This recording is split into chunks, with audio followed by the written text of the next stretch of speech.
Heute stelle ich in diesem Kurzvideo den Cosmos Electroman 1 aus dem Jahre 1958 vor.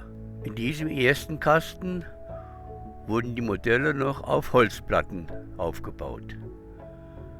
Und statt des bevorzugten Motors habe ich die Reihenfolge von einer Klapper zu einem Rasselwerk und dann zu einer Klingel aufgebaut.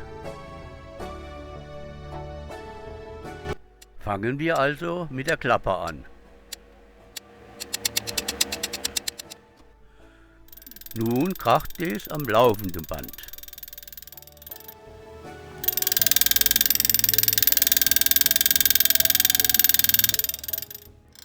Und jetzt wird geklingelt.